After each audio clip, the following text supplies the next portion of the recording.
My dad, Alfredo Corvino, was born in Montevideo, Uruguay on February 2nd, 1916. And he was born into a family where his father was a violinist, so he had a natural musical tendency from very young. And he went to take dance lessons with his male cousin, whose mother wanted him to be another Fred Astaire. Yet the male cousin did not want to be in the dance classes by himself. So he enlisted my dad as another man to come along. Consequently, the cousin quit, and my dad found his passion.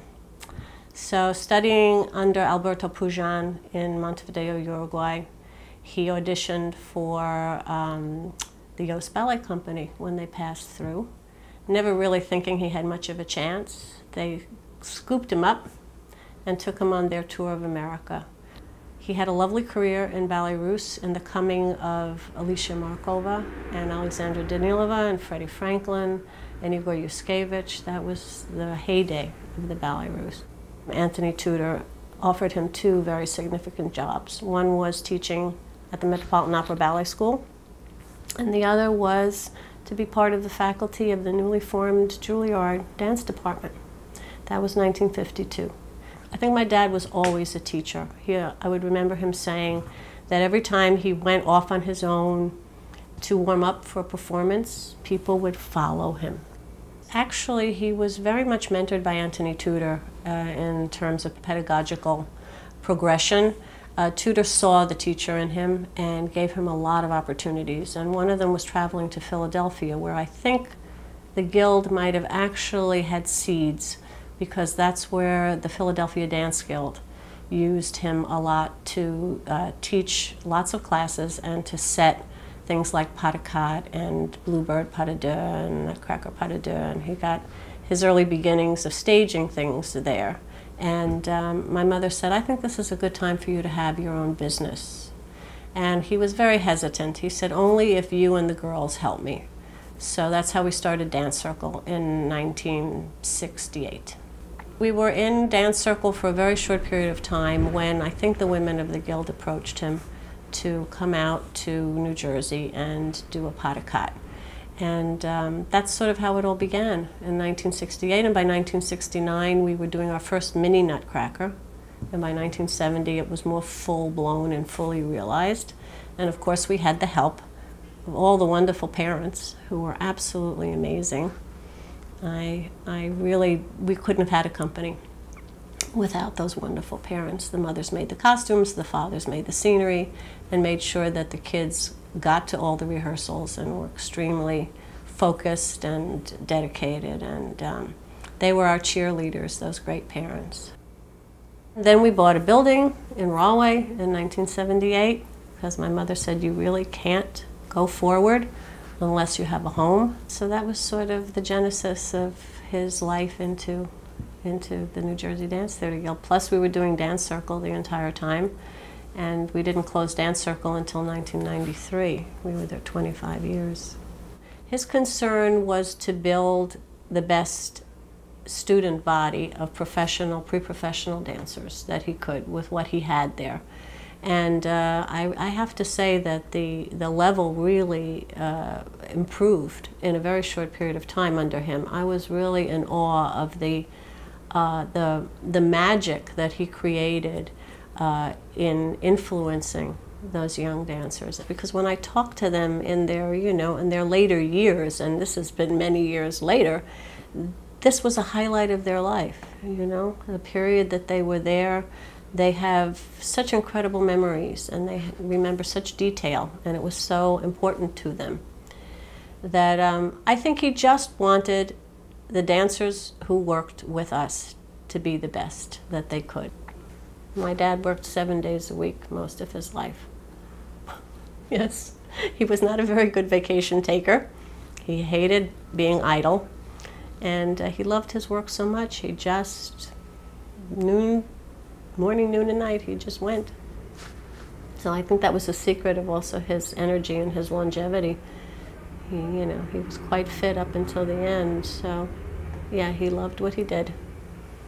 My father was such a gentleman and such an honest and sincere person that everyone gravitated to his to the trueness of his being. And he brought out the best in people.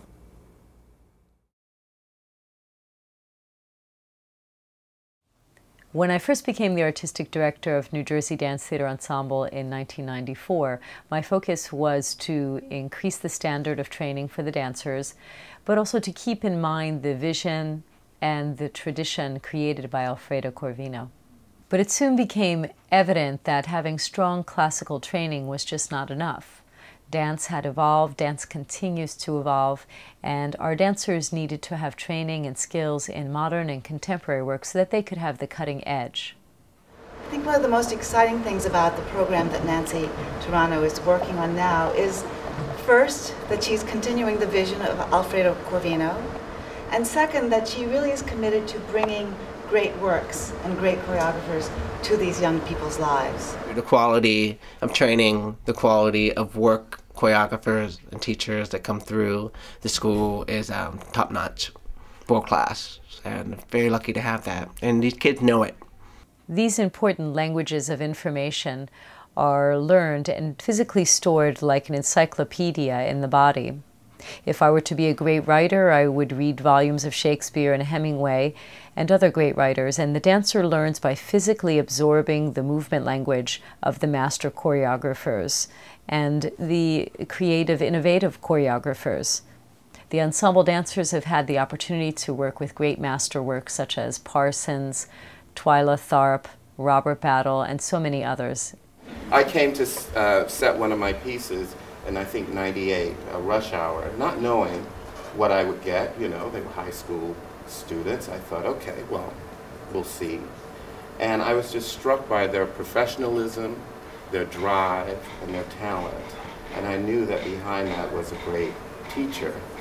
So I think that that is the most important thing that one can be, is transforming people into the people that you will see on the stage.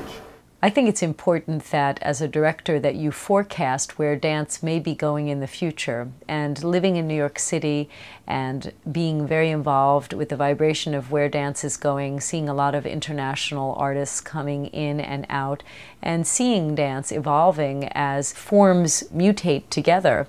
It's giving me a great idea of what our dancers will need in 10 years from now when they get to the age where they're entering into a company.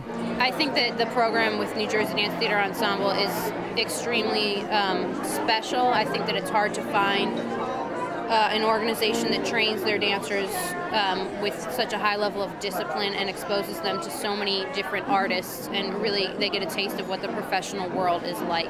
So many people have passed through the doors of New Jersey Dance Theater Ensemble, and it would be nice to know that the ensemble has provided them with superior dance education training and enabled them to achieve their goals and their dreams. I think it is important for whatever you can do. I choreograph. You might have money. Whatever you have to give to that. Because we often think, what can we do to support? Well, here's where you can start. And I, for one, think it's a great cause. It's for dancers 17 to 22 years old. It's to give them improvisational skills in an environment that's safe and supportive, so that they can do research without being judged. This project began noticing a need for an advanced program for both my students in the ensemble and students from another organization called the Vancouver Arts Umbrella. I've been working with New Jersey Dance Theater Ensemble dancers, Nancy Toronto's older dancers, for probably, wow, almost 8 years or so now.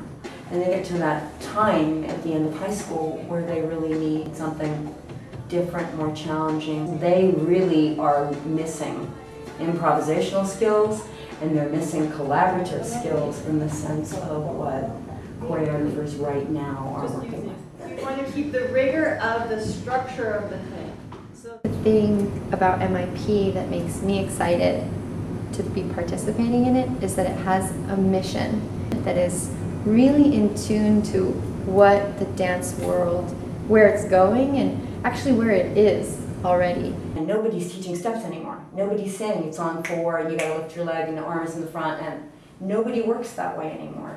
I'm hoping the students will hear their own voices, actually. So it's not, oh, you know, they're not looking for things they already know, they're looking to discover things they don't know.